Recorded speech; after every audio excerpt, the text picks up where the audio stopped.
Commander Elena Ward stood before the vast observation pane of Selene Orbital, watching the final moments of humanity's most dangerous ambition come together. Beyond the glass, suspended in a web of docking lights and construction arms, hung a vessel so immense it seemed to eclipse the stars behind it. Nearly 3 kilometers from bow to stern, its obsidian hull drank in the light, reflecting it back as cold, fractured glimmers. After 14 years of classified development, the ship was finally complete. They had named it the Aegis Ascendant. Elena had served nearly 30 years in Earth's planetary defense forces. She had hunted smugglers in uncharted space, defended mining colonies against insurgent fleets, and earned a reputation that followed her across human-controlled systems. None of that prepared her for this. This ship didn't resemble a warship so much as a declaration, an answer to every unspoken threat humanity had faced since reaching the stars. Fleet Marshal Hector Alvarez joined her at the observation deck, his footsteps quiet, deliberate. "Remarkable," he said softly. "Terrifying," Elena replied, unable to look away. Traditional warships layered armor upon armor, but the Aegis Ascendant was protected by phase-woven defense fields, shields that partially existed outside normal reality. Incoming attacks didn't simply strike and fail. They passed through empty space where the ship had been a moment earlier, or impacted regions that no longer obeyed conventional physics. The test data proved it worked, even if no one truly understood how. Elena's gaze traced the unfamiliar weapon arrays along the hull, massive cylindrical emitters, spaced with mathematical precision. "Stellar flux conduits," Alvarez said. "They siphon energy directly from nearby stars. We compress it into directed beams. The engineers call them sundrinkers." A weapon that fed on stars. Humanity had crossed a line that could never be uncrossed. The ship's artificial intelligence was worse or better, depending on perspective. It processed combat scenarios faster than most species could form conscious thought, predicting enemy actions before they occurred, coordinating weapons and defenses down to microseconds. Entire decks were devoted to its computational core. "Why hide all this?" Elena asked. "Because the interstellar accord forbids it," Alvarez said grimly. "Hull size, weapon yield, experimental technology, this ship violates every restriction. Tomorrow the inspectors arrive." Elena understood then. Humanity wasn't just unveiling a ship. It was challenging the rules that govern the galaxy. The inspection delegation didn't just object, they recoiled. The lead examiner declared the vessel illegal and demanded its destruction. Elena refused. 3 days later, the galaxy answered. 12 massive warships tore out of hyperspace at the edge of the system. Super dreadnoughts, assault cruisers, and carriers from the Dominion of Karos, the most feared military power in known space. Their admiral demanded surrender. Elena denied him. When the first barrage came, it should have been annihilation. Instead, reality bent. Energy lances passed through empty coordinates where the Aegis Ascendant no longer existed. Missiles struck hull sections phased beyond the material universe. Not a single system failed.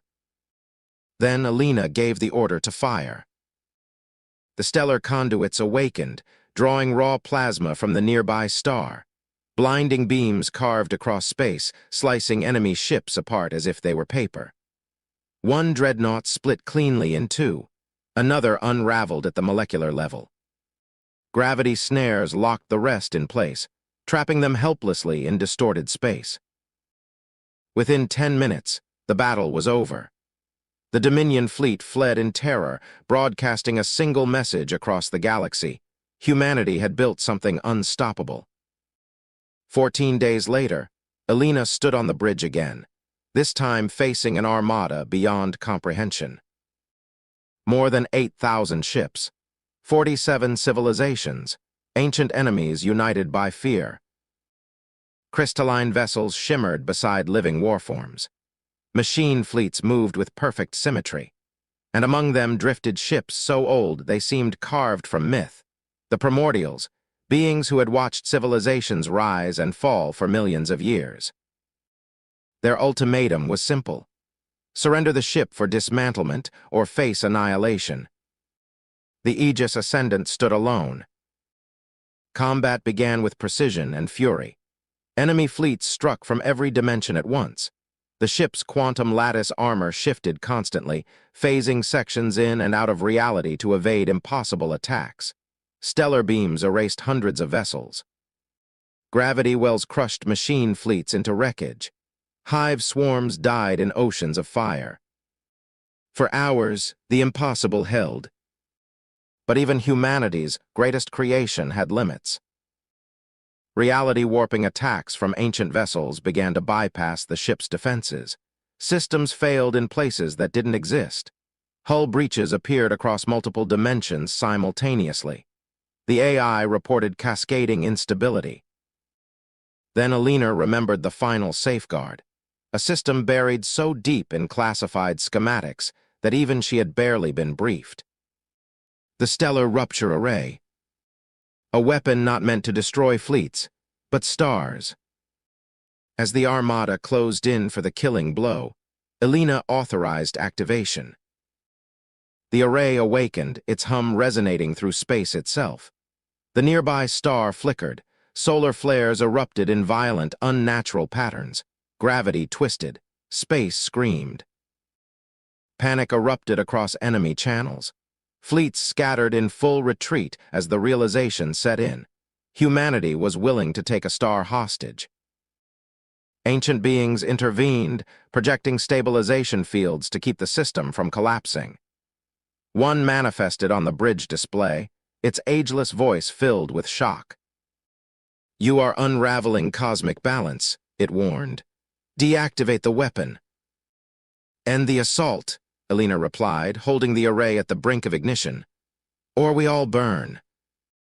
With the star teetering between collapse and detonation, negotiations began, conducted under the shadow of annihilation. Humanity's terms were clear: sovereignty, the right to defend itself, no forced technological suppression. At 80% charge, Alina held the line. At last, the galaxy agreed. The Armada withdrew. Restrictions were rewritten. Humanity was recognized as a major power, feared, respected, and no longer ignored. Alina ordered the array powered down. Slowly, painfully, the star stabilized. The crisis ended without a single system lost. Earth Command hailed her as a hero. The Aegis Ascendant officially vanished into classified legend, its location erased from public records. Construction of sister vessels began in silence. As Alina stared out into the stars once more, she understood the truth the galaxy had learned that day. When humanity is pushed to the brink, it doesn't surrender.